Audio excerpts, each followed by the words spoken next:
your screen, please. Today we're covering fruit timing and, of course, food storage secrets you need to know to keep your family healthy. But first, hear this. Now, there's something we call conventional or Western medicine. Whatever you call it, it is called traditional medicine. Traditional medicine is a method of medicine that targets specific diseases with science-backed method. They use drugs, they use surgery to treat patients. While holistic medicine treats the whole person, the whole body, that is your mind, your body, your spirit, and of course, emotions, focusing on root causes and preventing using lifestyle changes, natural remedies, and sometimes conventional treatment. What that means is they still use traditional treatment, they still use surgery, they still use drugs. That is holistic, but their focus is actually on the root causes and prevention why they use lifestyle changes, natural remedies. This is the difference between the conventional, that is traditional medicine, and holistic medicine. Now, there is a lot of information circulating in both communities. And when I say both communities, I mean traditional and holistic health communities about how we store our food. Many people follow these tips. Why? Because they want the absolute best for their family's health. However, from a chemistry and food safety standpoint, saying sugar becomes toxic or poisonous just from being in the fridge, that is your refrigerator, is not quite accurate. This is food storage misconceptions. In fact, sugar is a natural preservative. Usually when people warn against refrigerating certain items, they are actually referring to two things, and I'll tell you those two things. The first thing they talk about is chemical changes. For instance, potatoes shouldn't be refrigerated. Why? Why will you buy your potato in the market and store them in the refrigerator?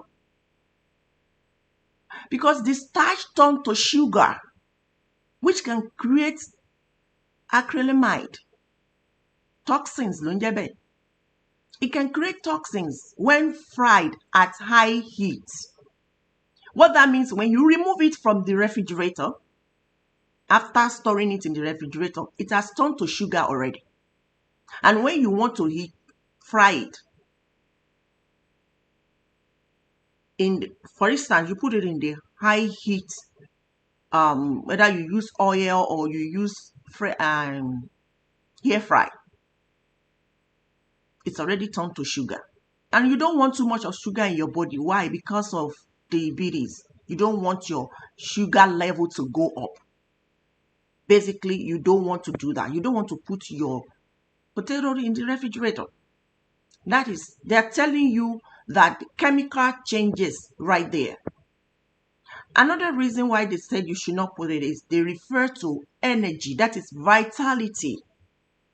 Some holistic practices believe cold temperature kill the living energy or enzymes in certain foods, making them harder to digest. These two reasons are correct. But if anybody tells you that don't put it there because of this and that, they didn't tell you these two reasons, then they are it's a misconceptions.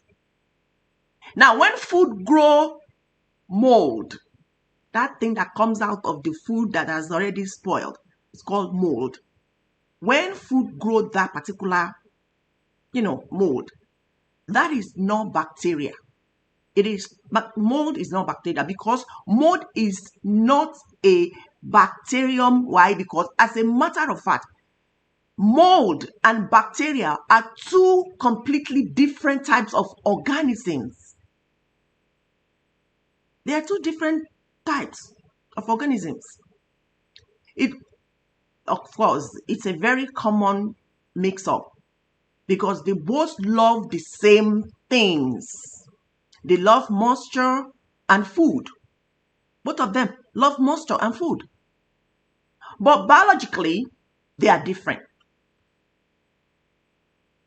They are different.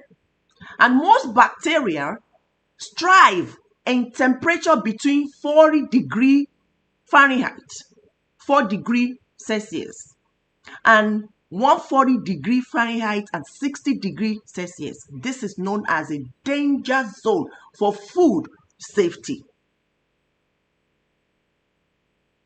And when the temperature is below 32 degrees Fahrenheit, 0 degrees Celsius, water within food begin to freeze, forming ice crystal. This ice crystal can damage the cell wall of bacteria and other microorganisms. However, freezing itself doesn't necessarily kill the bacteria. When you freeze your food, put it in the freezer, because we have two compartments. We have fridge, we have freezer. Freezer is the one that makes your food frozen. So when you put your food in that freezer, the bacteria do not die.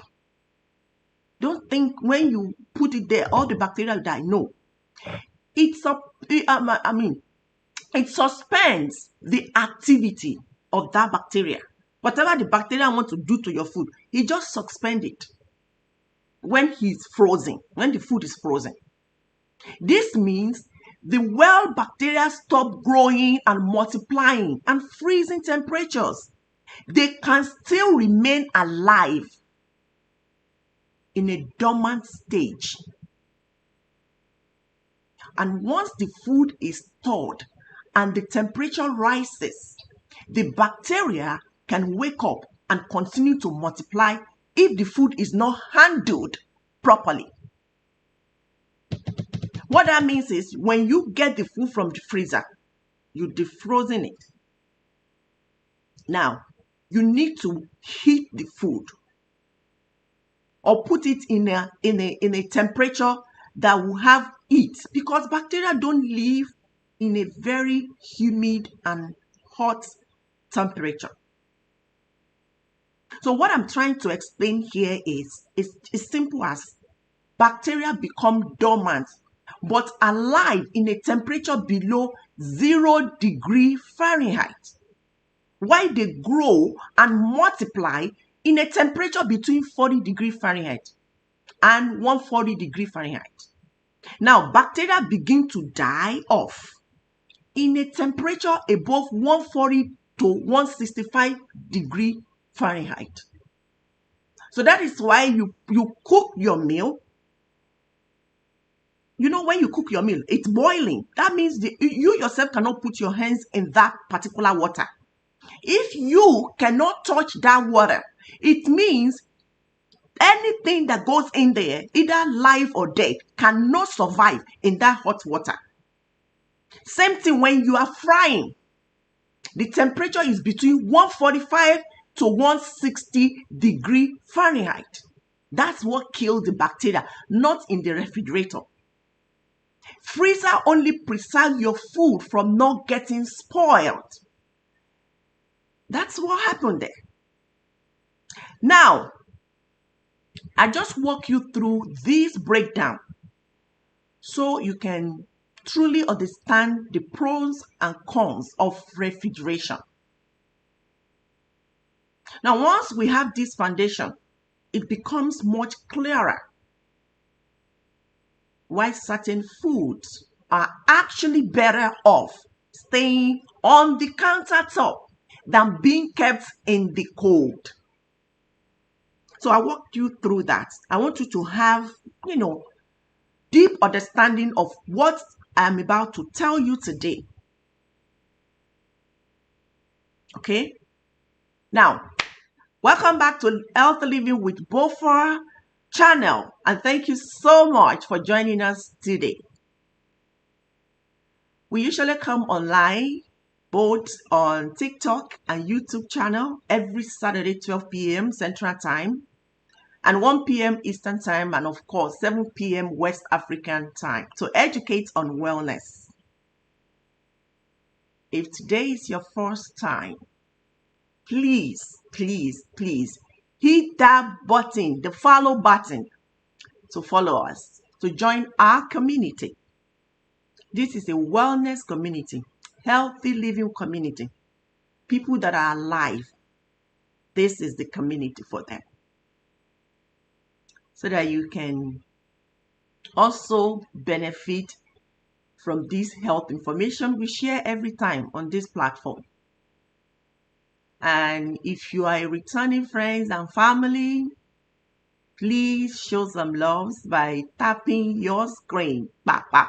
Just hit your screen like this so that we can reach our goal today. Our goal is about 200 likes. Please like, and share it. Comment. Your comment is important. That tells me that you are actually understanding and getting all the information I'm sharing. And if you have questions, please drop it down in the chat box. I'll be more than happy to answer your question after my class. Thank you so much for doing that. Love you guys. Don't forget, that sharing is very important. Share is important. I know those of you on YouTube, please, you want to do me a favor and also share, not only TikTok. Anywhere you're watching us, please. Now, I know many of us are already mindful of how we handle our food,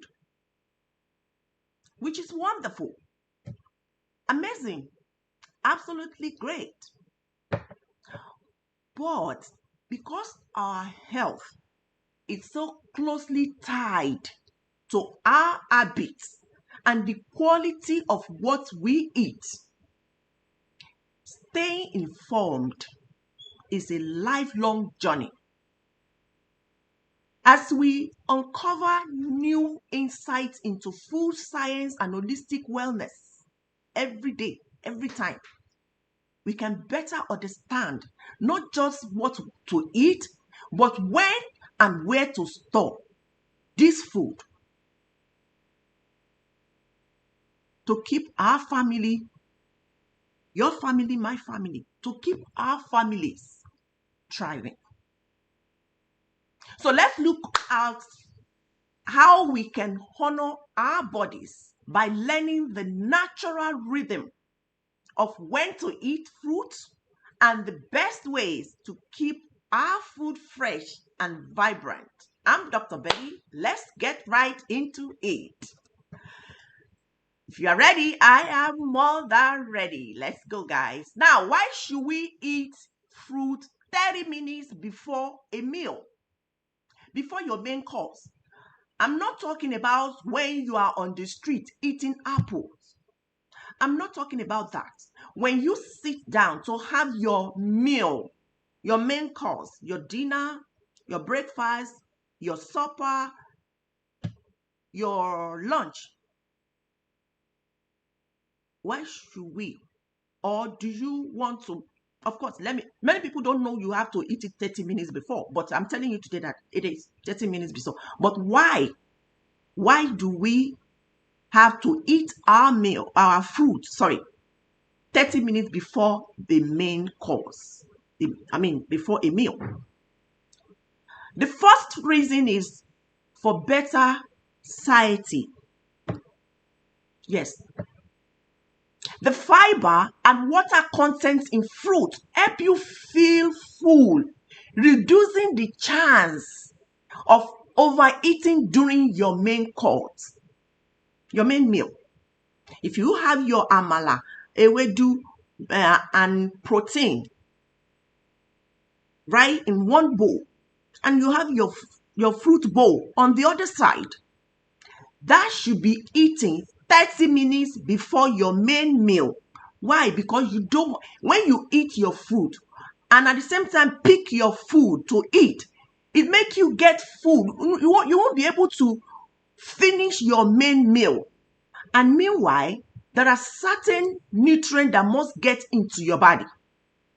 If you are unable to finish your main meal, you will be short of that nutrient that goes into your body. Why? Because you've already eaten fruit, and that will make you full before you pick your amala or your rice or whatever your main meal is. That is one reason. Number two reason is it improves digestion. When you first eat your fruit 30 minutes before your meal, you digest that first. That's the primary role of fiber in the body, is to digest. It aids digestion. And that is why you want to eat, you see anyone eating vegetables, beans, and other fiber food, moving their bowel regularly. Anyone you see eating fiber a lot, they will definitely defecate a lot. That is the meaning of moving your bowel. They defecate easily. Also, it prevents bloating. When you eat, some people, when they eat, it happens to me too sometimes. When you eat, your tummy becomes bigger, like something is in there. And that always happens when you eat. That is what we call bloating. Because simple sugars in fruit are digested quickly if you eat 30 minutes before that time. Therefore, eating them before heavier proteins or fats prevent them from sitting on top of slower digesting food, which can cause bloating. That is very important. And lastly, the reason why you should eat fruit 30 minutes before a meal is to boost the nutrients in our body. Yes, nutrients boost is number 3. It prepares your digestive tract for the upcoming meal and helps with the absorption of certain vitamins. Your body needs vitamins and minerals. And what does these two, the mineral and the vitamin, what do they do in your body? They break down the carb. These carbs, protein, fats, and carbohydrates, they are called micronutrients. Why vitamins and minerals are called micronutrients? So they break it down. They break those carbs down in your body. That's why you need that fruits in your meal regularly. And if your carbs is not broken down, it's not digested, that's why you usually have indigestion, constipation. You are not going to the restroom. You are not defecating. You're not defecating all the time because there's no fiber that will break down those carbs inside of you. That is the one thing I want you to think about. You're not just eating meal. You also want to make sure that you eat balanced diet that contain fiber that can break down all these meal. The carbs, yes. So the significant benefits are just simple as it prevents overeating. Like I said, fruit is high in fiber and water, which helps you feel pre-full. Naturally, it leads you to smaller portion during the main course. All right? It gives you optimal digestion because fruit digests much faster than protein and complex carbs. So eating them first ensures the fruit don't get trapped behind heavier foods, which can lead to fermentation and bloating. And this is what we call speed of digestion, the fermentation concept. And what this means is the traffic jam. If you eat fruit after a heavy meal, the quickly digestion food gets trapped in the stomach by the slower digesting food mass. And the last significant benefit is it controls blood sugar. You see, when I tell diabetic people, that there are certain food you cannot eat because they are naturally rich in sugar. People don't understand. They think because you have, diabetes, fruits are natural. It's healthy. You can be eating them. No, there are certain fruits you cannot eat. I'm going to come back here and tell you that. If you have diabetes, you cannot eat certain fruit. And so, the last significant benefit is it controls blood sugar, because the natural sugar in food provides a steady energy lift, preventing the crash that often leads to reaching for unhealthy appetizer or sugary snacks before your dinner. This is basically the reason why fruits are better consumed about 30 minutes before main course. Now, here is what you can do if you want to be successful in having your fruits 30 minutes before your main course. What can you do? Because not everybody will remember 30 minutes. Some will not even know how the 30 minutes it's over. They won't know when the 30 minutes is over. They don't really have the accurate time. Number one thing you want to do to be successful in having your food 30 minutes before meal is you want to put fruit reminder. You are not going to be doing it forever. Set a time. You can set fruit alarm. You have phone. You see, don't have phone in your hand. Has different feature. You have a lot of apps that come with your phone. You paid for it. Use them. Go on your phone. You have clock. Put that 30 minutes before you eat. If you are ready, your meal is cooked or it's already in the refrigerator. You want to eat 30 minutes from now. Set your alarm. Put 30 minutes and put fruit alarm as a subject so that when the alarm comes up, it will tell you what you are actually, because many people don't even know when they set alarm. They don't know, what is this? What am I doing in 30 minutes? They don't even remember. But when you put the name fruit alarm, you will remember on your phone 30 minutes before your usual lunch or dinner or supper or breakfast, whatever you want to do. This will time until the habit stays. Until you get used to that habit. You're not going to be doing it every day. If you do it a month, you get used to it. And when it comes to storage, you want to have what I call the bowl method. What is that? You want to keep a dedicated bowl on your countertop for your tomatoes and onions and other things I'm going to tell you in a minute. So they don't accidentally end up in the crisper drawer. Okay?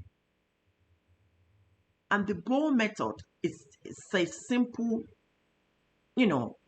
simple but effective psychological and organizational arc to break the habit of putting all your fruits, your produce in the refrigerator by default. Now, let's now talk about, oh Lord, this is where, here we go. There are certain fruit that goes into your fridge. When you are coming from the market, you want to put everything into your refrigerator. You don't want to see anything on the countertop in your pantry except if there are bottles. Some even put bottles in the fridge. Some goes in the fridge. If you open any container or any can, you don't finish using them one time. You can put them in the refrigerator and make sure you use it as soon as possible. Now, let's talk about what to avoid refrigerating and why should we avoid them. Because when they tell you to do something, you ask the person, why do I have to do this? Pay attention to American kids. When you tell them to do something, they will ask you why. My kids do that a lot. So if I tell you not to do this, I'm actually telling you the reason why you shouldn't do that. All right? So let's talk about it. Now, in holistic health, that is what I practice. We talk a lot about food's natural state. Did you know what that refrigerating, um, common staple can actually change in your fridge? They can change chemical structure and make them harder on your system. Yes. We spend so much time picking the best ingredients in the market, buying this, buying that. For those who are, health conscious, whatever goes to their mouth, they want to be conscious about it. They want to make sure that these food are healthy. They will do their body good. That is why we spend so much picking the best ingredients in the market. But are we running them once we get home? Are we actually ruining them once we get home? Because storing these items in the fridge can lead to mold. The items I'm going to mention can lead to clumping and can lead to chemical shifts that are not doing our family any favors at all. Now, let me give you why some food should stay out of the cold. And let's start with tomatoes. This happens a lot. Some will even go to the farm market, terminal market, big store that sells in bulks, wholesales. They will carry those, the tomato, one box. Same thing to yam, they do that. You see, when you go to the market, it's not about they are doing sales. No, not at all. When it comes to food, you don't go by sales. This is food we are talking about. It's not because this is cheap and okay, it's a box. Let me buy it. I save money. No. If you are living by yourself, no other family around you, what do you need a box of tomato for? Where do you want to keep them? Because they don't go into a refrigerator. If I go to the market, I buy maybe 3 or 4 tomatoes. I'm using them. If I buy more, whatever remains, if I can put them in my countertop, I put them in the refrigerator. I blend them, put them in the refrigerator. In the freezer to frozen it. I'll freeze it in the freezer. And when it's frozen, I bring it out when I'm going to use it.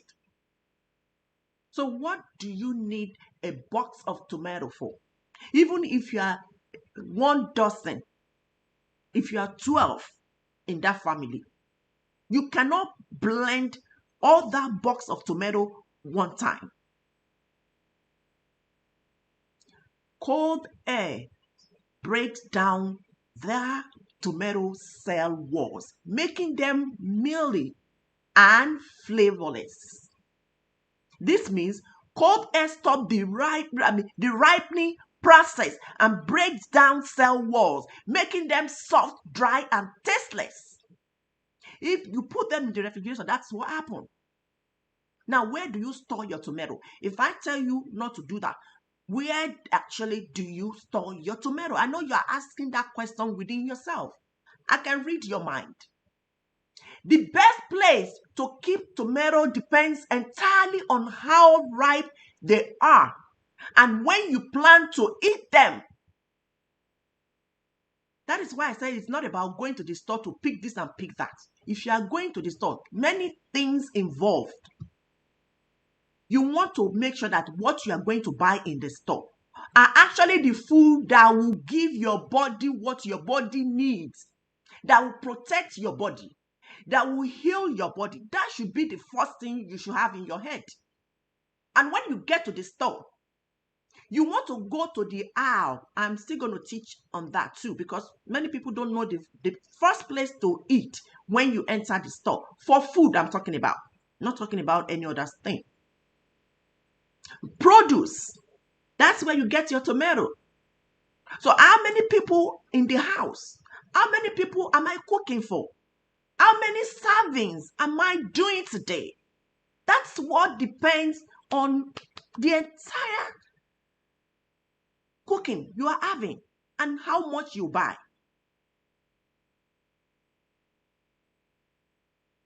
You don't go to the store and be buying this and buy, especially when they are doing sales. For what? You do that when you are buying apparel, shoes, bag, shoes, bag, clothing. You don't do that when it comes to food. Now, I said it depends entirely on how ripe they are and when you plan to eat them. Let's start with unripe or greenish tomatoes. Where do you keep them? Those should be kept on the countertop at room temperature until they are deep red and slightly soft. Put it in the countertop. Get a basket. That you know that when that you know what baskets mean? It gives room for the air to come in. You know, the perfectly ripe tomatoes, the one that you are ready to use, the red one, should be kept on the countertop between 1 to 2 days. Yes, it should be consumed quickly within or after 2 days. Because you can put them in the refrigerator and they're already ripe. So you don't need to be putting those on the countertop for a longer time.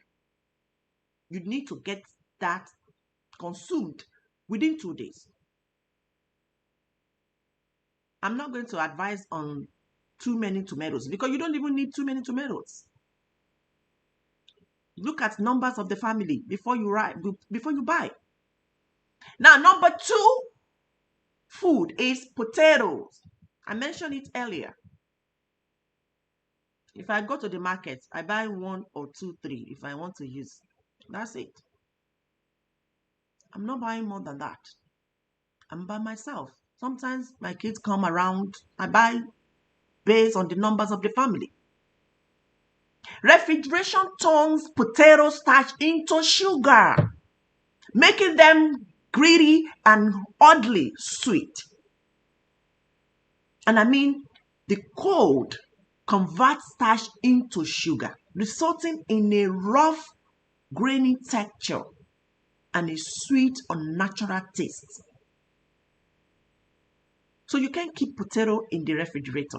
I saw one video on social media where a lady was advising people to cut yams, potatoes, and keep them in the refrigerator. Excuse me, how is that possible? Even if you have yam and cut it, put it in the refrigerator, in the next 1 or 2 hours, it turns black. How will somebody now come to your screen and be telling you to cut those things and put it in the fridge? Even if you preserve them in the freezer, by the time you bring them out to eat, even in the next day, when you dissolve it from the freezer, it can never taste or feel the same real natural yam, fresh yam. You can, it's something I've tried. Maybe you can try and see if it works for you. It doesn't work for me because it doesn't make any damn sense. Now, where do you store tomatoes? Tomatoes are far more resilient than tomatoes. Yes, but they have their own set of golden rules to prevent them from turning green, sprouting, or becoming toxic.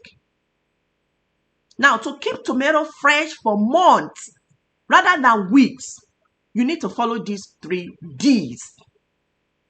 Yeah, 3 Ds. Number 1 is dark. D for dark. This is when the potatoes are to heat or light.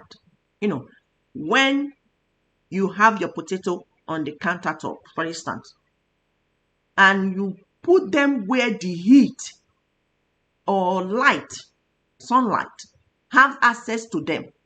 I mean, exposure to light, it triggers chlorophyll production. That chlorophyll is what turns them to green. If you are familiar to chlorophyll is green and it's very, very good. Go and get that.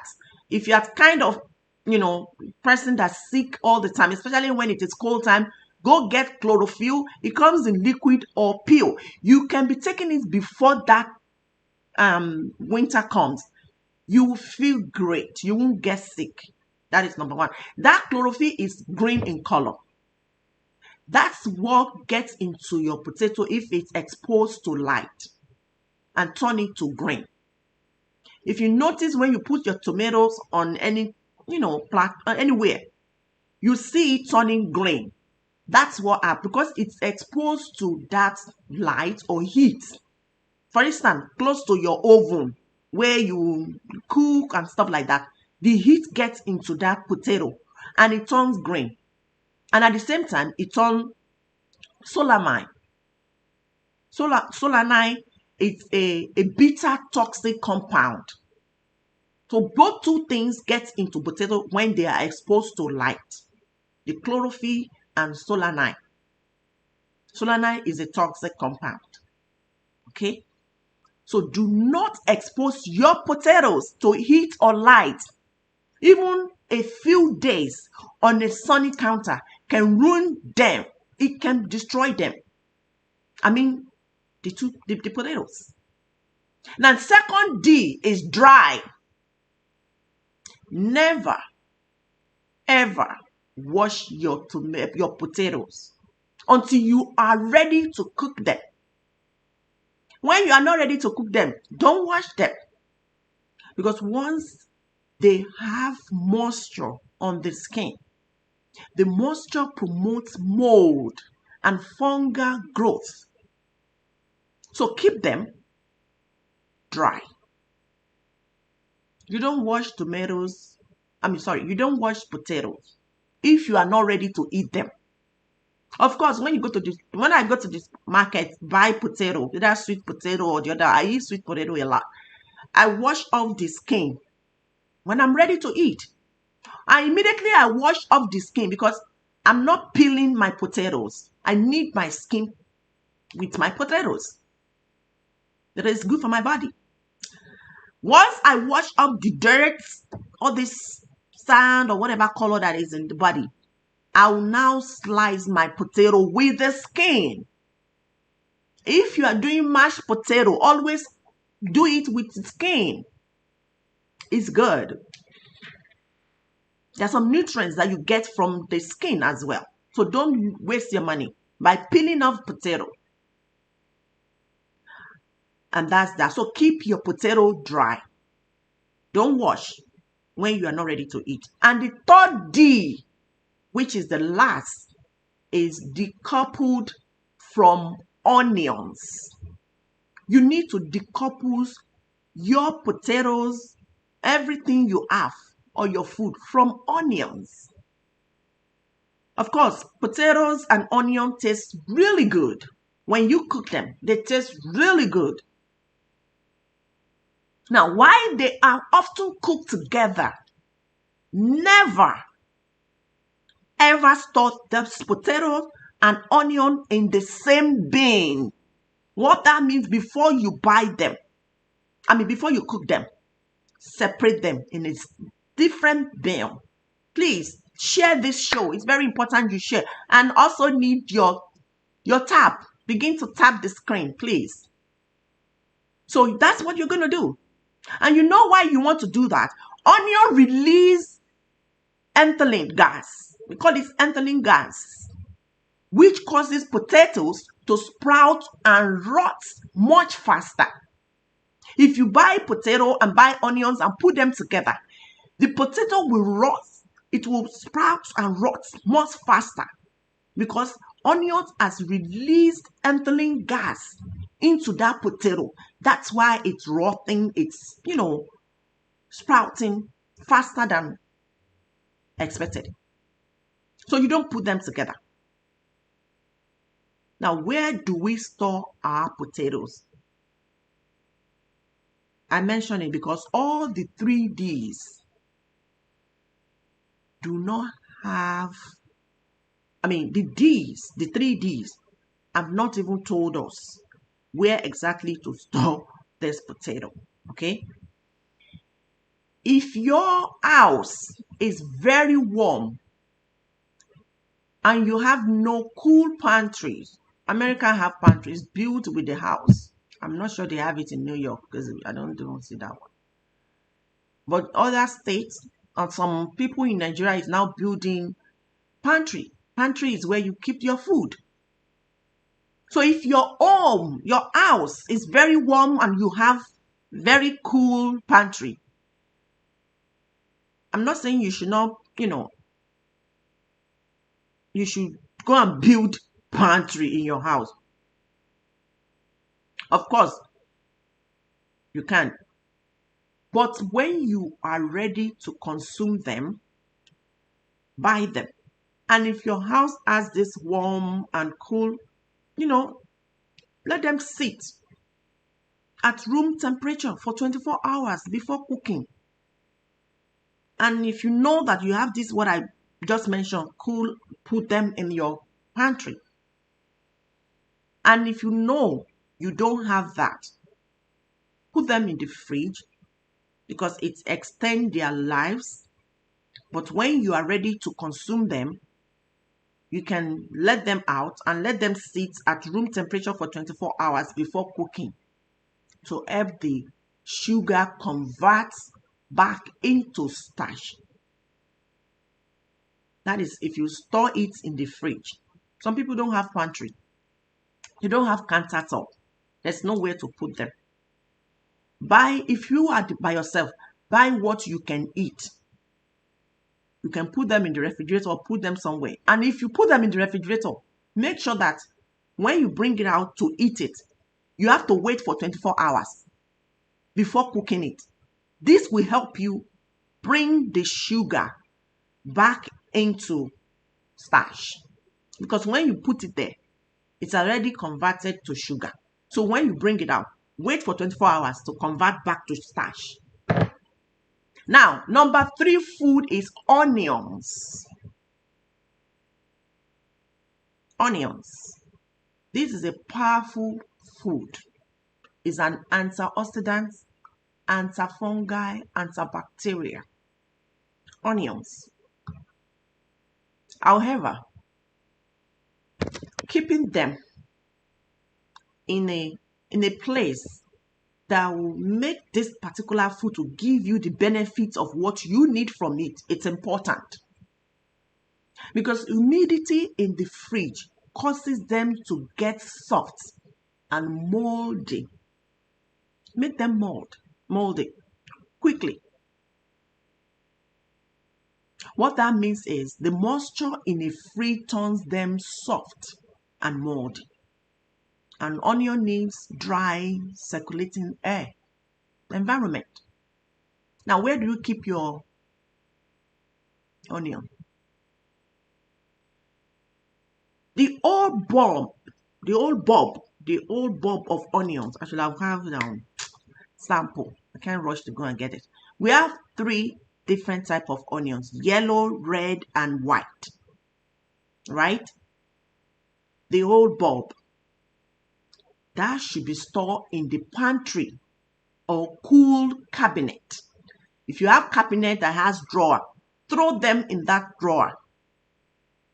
And please don't put it under where there is temperature, the stove, like gas cooker. You have drawer next to it, don't put it there. If you have a what do you call it? Islander, kitchen island. If you have it, you have drawer in there. Bring one out and put your onions there. That is the old one that you have not touched. They still have the skin, the peels and stuff is in it. So put them there because they need a dark, dry and well-ventilated spots to survive. They don't get rotten. That's why you see onions getting spoiled, rotting, because you don't store them properly. Their peppery skin is a natural protector that thrives in airflow. Some of us will go to the market, buy onions, and peel off the skin. No, you don't do that. Bring them home, and you don't wash them either. Bring them home and put them in your refrigerator, in your countertop.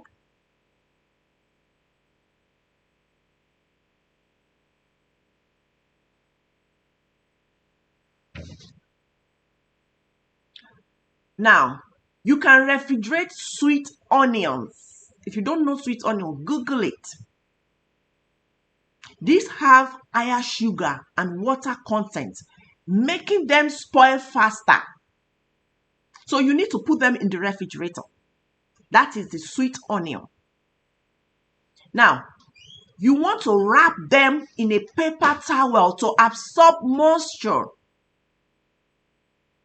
You can also refrigerate green onions, scallions. Those, it's like a string leaves like this, scallion. They are green onions because they are wet onions. That's why you want to refrigerate them. Keep them in the crisper drawer or in a glass with an inch of water. Crisper drawer in your fridge, the drawer in your fridge. Bring it out. And meanwhile, you've already cut it. I do cut my own. I cut it. You had a little bit water in the container, glass container. Close it and put it in drawer. Your crystal drawer in the fridge. Put it there.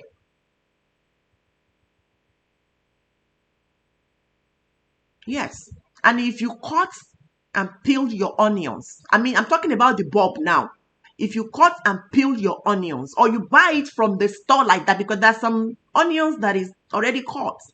It comes in the dyes, they sell it in the store. Some of us don't want to do anything. We want to buy everything already made.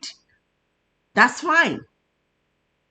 So either red, yellow, or white onion, as long as they are all peeled and cut in pieces. Once that is sliced, your onions is sliced, they must be in an airtight container and refrigerate them as well. The only thing you cannot refrigerate is the bulb, the old big one. That is the one you cannot refrigerate. And when you put this cut one in the refrigerator, you want to eat them or use them, whatever you want to do with it, within 7 to 10 days. After 10 days, you need to discard it. You cannot use it anymore. Discard it if it's not used after 10 days. Do not eat them. I don't know why you put these onions you cut yourself in the refrigerator and you will not eat it within 10 days. For what? Why do you buy it in the first place? Why don't you wait until that 10 days and buy it and use it if you are not using it? Please tap your screen to show love so that they don't get us off the TikTok. Show some love and tap your screen. If you can hear me, please tap your screen. I want to see you tapping your screen. Please, it's important. You don't want to get off the screen. Tap your screen, please. Again, do not keep together onions and potatoes because onion release ethylene gas. For those of you that want to answer my quiz question, I'm saying this one more time. What does that ethylene gas do? It causes potato to sprout and turn green, much faster. And in return, potato release moisture back into that onions to get mushy and rot. So both of them, they don't like each other. That's the way I can tell you. When you put potato and onions together, they are like enemies. They hit each other. Bah, bah, give me this, I give you that. So you don't want to do that. Onion gives ethylene gas to potato. He releases it to potato. And potato says, so that's what you want to do. Okay, now. Then it will also release moisture. So onions. So that is why you don't want to put them together. Keep them separate. Yes, store them in a separate location, even if they are both kept out of the fridge, because both of them, you cannot put them in the fridge. You still want to separate them. Putting them anywhere you put them, don't put them together, because they conflict each other. That's why you don't want to put them together. Okay. And number 4 is garlic. All this food I'm talking about, they are healthy food, and that's why I'm talking about it, because you need to be consuming them regularly. And if you want to consume something that gives your body, the benefit your body needs, you want to make sure you know how to store them properly. It is important, because you don't want to be eating healthy food and at the same time getting sick. That's why I feel so sorry for people. They claim they are healthy. I mean, they practice healthy living, yet they still get sick. Why? This is one of the reasons. They don't know how to store their foods. That's why they get sick. Please, it is important. Now, garlic, you want to keep them out of the fridge, because cold temperatures can cause garlic to sprout, to grow leaves, or become rubbery and moldy. Okay? So the garlic will lose water content overnight if you put them in the fridge. And that's exactly what you need in the ginger. I mean, the garlic. You need the water in the garlic. And if you put them in the refrigerator and the water it's gone, what benefit do you get from what you bought from the store? Waste of money, waste of time. And upon that, you didn't get the benefit you bought it for, the reason why you bought it. The game changer in tips is to keep it fresh, keep it unpeeled, and keep it right on out the fridge. Put it on the countertop. The same way you preserve your potato, the same way you preserve your onions, do the same to your garlic. And one more thing that is very, very important is you want to have garlic in your house 24/7. There shouldn't be any house without garlic and ginger. Ginger will be my next, and that will take me to ginger. Ginger is number 5 on the list.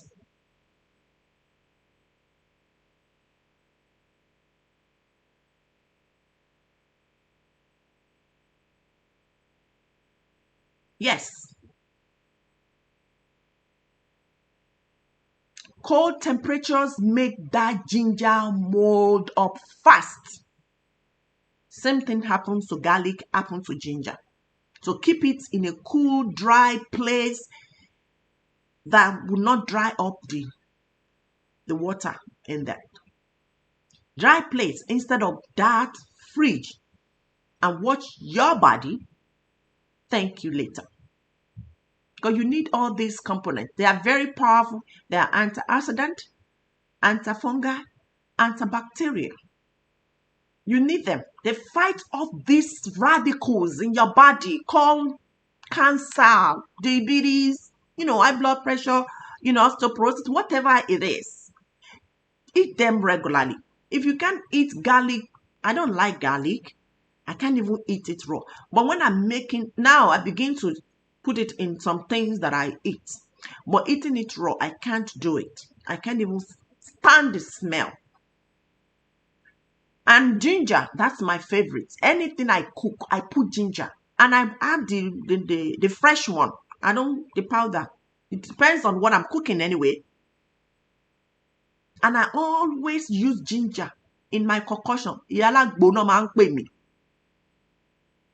Anything happens to me, or if it for near whatever it is, I cook agbo. That's what I do. Because I don't have money to give anybody sitting down in their office because I'm having a headache. For what? When God has told me that I should make use of those plants to heal my body, what exactly is delaying me from using those plants, those herbs, for my own health benefit? Oh no. And that's what I'm going to do till I die. God spare our lives. Next, number 6 is honey. Just like storing vegetable oil in the fridge. Imagine that. Putting your vegetable or putting it in the fridge. Does that make sense? For what? The cold causes it to crystallize and harden it. If you store honey in the fridge, refrigeration will speed up crystallization and turn your liquid, this beautiful gold called honey, into hard, grainy solid. So store honey in a dark cupboard, not on a bright countertop, to avoid direct sunlight that can heat the honey and reduce its quality. Now, honey is what you cannot put on the countertop. You know why? You don't want to expose it to sunlight. Because once that happens, if the sunlight hits that, they will reduce the quality. Yes. And if it is a high quality honey, excessive heat can degrade the natural enzymes and antioxidants found in it. You know, we have natural honey, lots of honeys out there. But when it comes to natural one, if you dare expose it to that heat, I mean, if it absorbs excessive heat, it can be sunlight, it can be, we're cooking in the kitchen, you move it closer to the heat. That degrades the natural enzymes in it and the antioxidants inside that honey. So you don't want to expose your honey to heat. And now, where do you store your honey? I mentioned it. Honey is forever food. We call it forever food because technically honey never spoiled if sealed correctly. What did I just say? Honey never spoiled if sealed correctly. If you seal it correctly, it never spoils. What that means is, if you don't seal it properly, it can spoil. So a cool, dry pantry or kitchen cabinet away from direct sunlight is the best place to store your honey. Keep it in an airtight glass jar. Don't put it in a rubber keg. Glass. That's where you store it. Because plastic is slightly permeable and can allow moisture or odors in over time. Can allow this odor or moisture to get in it. But if it is glass and you close it properly, that has no problem. There's no way moisture or odor will get into it. Now, the next is bread. Bread. Lots of us put bread in the refrigerator. There's some bread that, don't get me wrong, relax, calm down. Bread actually goes stale. What that means is goes sour, old, hard, toasty, and stuff like that faster in the refrigerator because the cold draws out moisture in the bread. So don't store your bread in the fridge so that the bread becomes dehydrated and goes musty faster in the fridge than it goes in a bread box or at room temperature. Okay? Now, When I say don't get me wrong, I want to tell you that some bread can go in your fridge. And that takes me to where you store your bread. Where do you store your bread? Now, bread is much more temperamental than honey. The way you store it depends on the type of bread and how faster you will eat it. Now, if it is everyday use, you go to the market, you buy bread, you are eating breakfast tomorrow. Within 2 to 4 days, make sure you eat it. Keep that particular food in the pantry. That goes in the pantry. Because pantry provide the perfect balance of airflow and humidity to keep the crust right and the inside soft. If you are keeping it for long term, up to 3 months, that means there's some bread that can stay for 3 months. I have them. Those wheat bread is in my refrigerator over a month now because I don't eat bread like before, maybe once a week.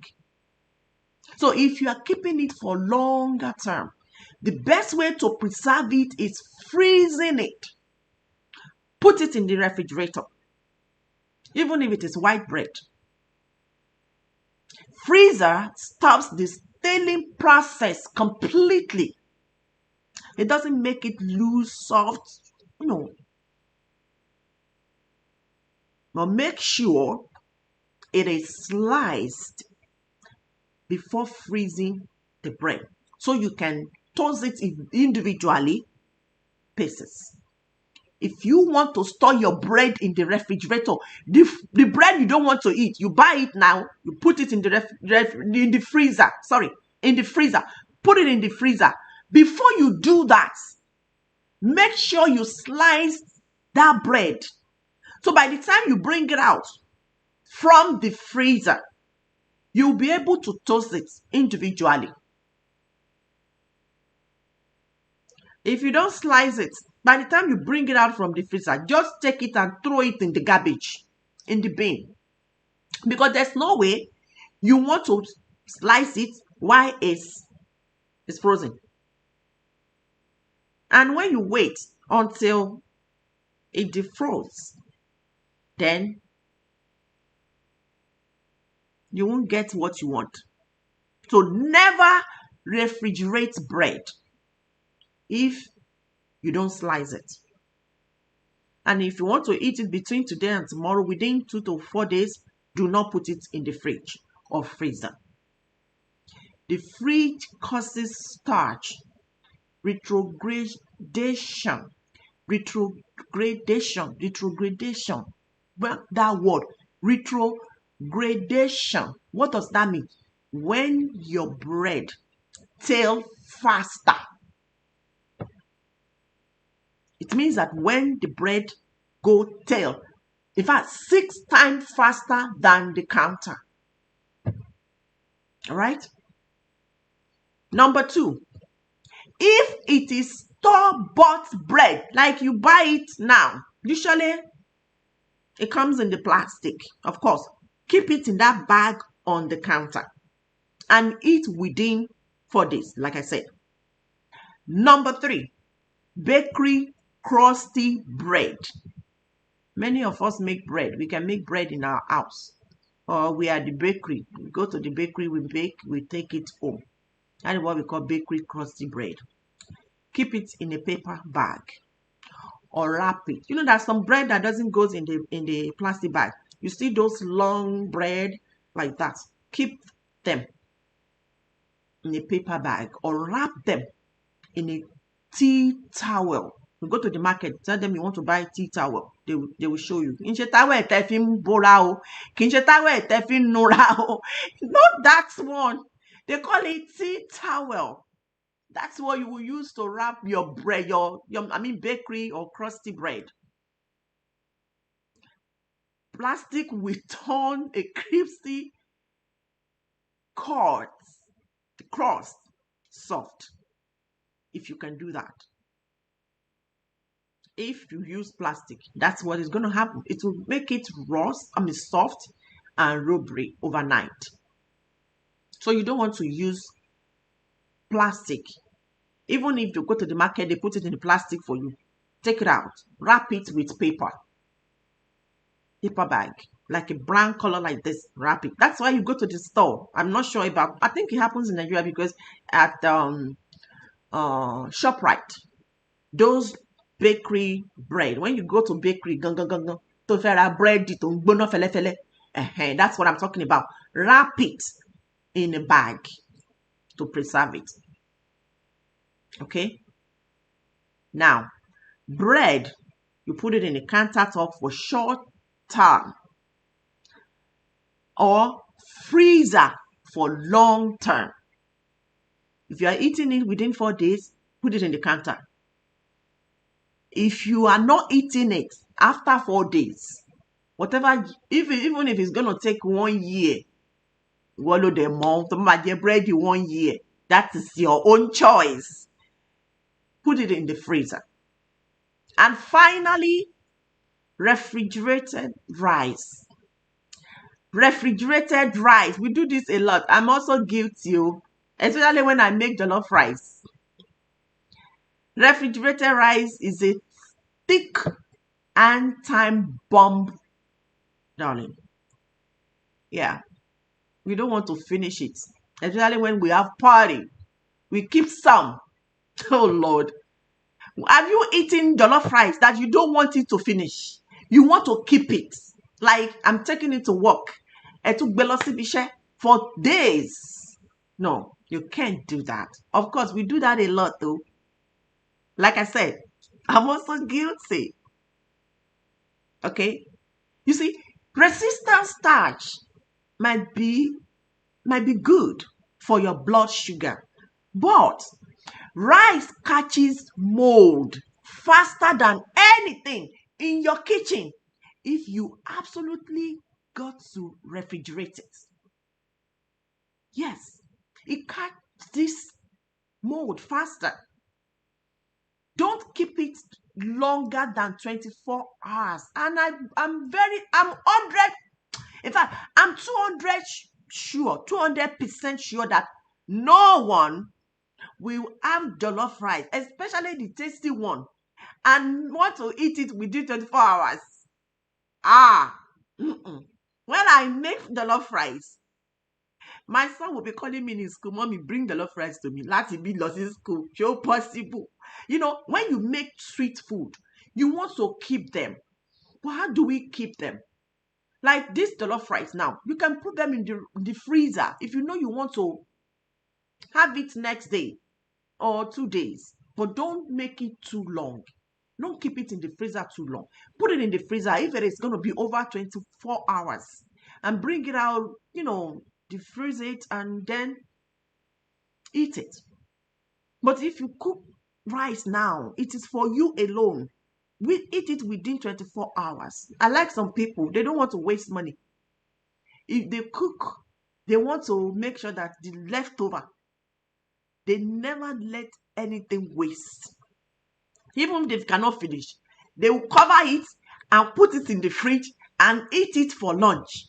There's some people that eat rice in the morning. When I'm in Nigeria and my boys around me, that my girls, family helping me to cook.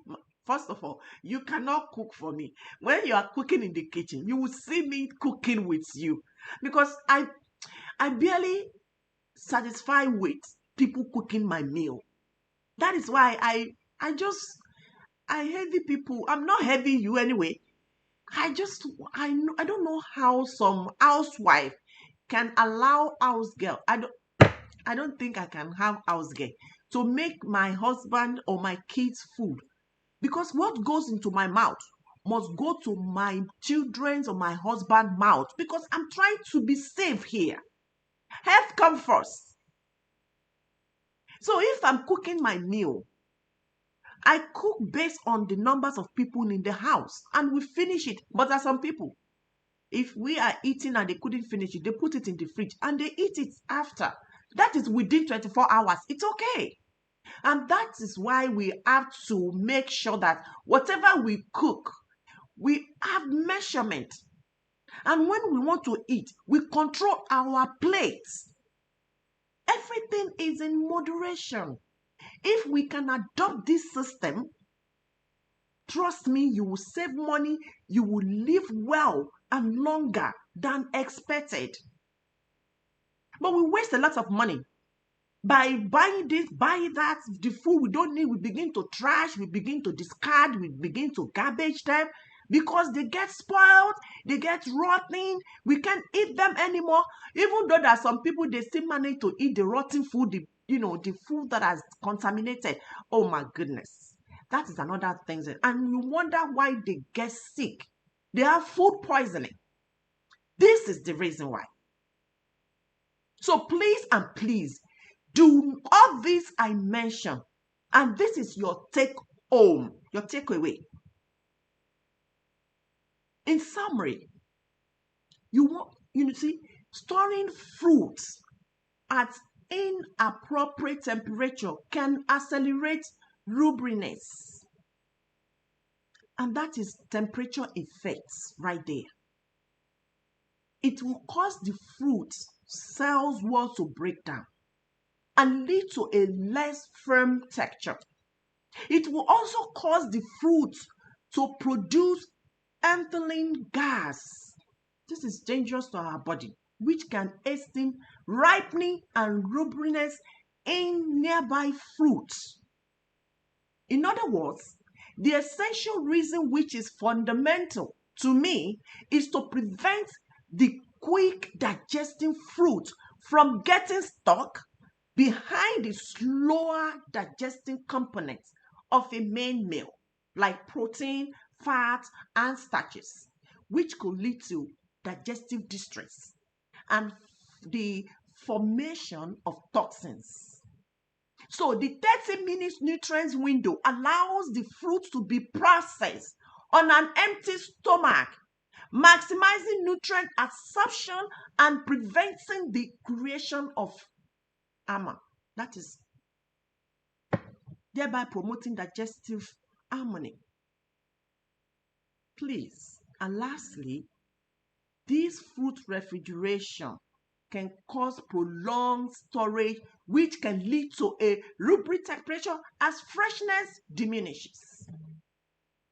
So, it is imperatively essential you avoid storing tomatoes, potatoes, onions, garlic, honey, and bread and rice in the refrigerator. That's it. I hope today's health tips help you eat better and store smarter. I'm Dr. Betty. Here is to Healthy Living, guiding you and your family toward a stronger, healthier, and beautiful body. Thank you so much, everybody, for listening and watching, commenting, and also sharing. Thank you so much, guys. Now, we want to go to our quiz segment now.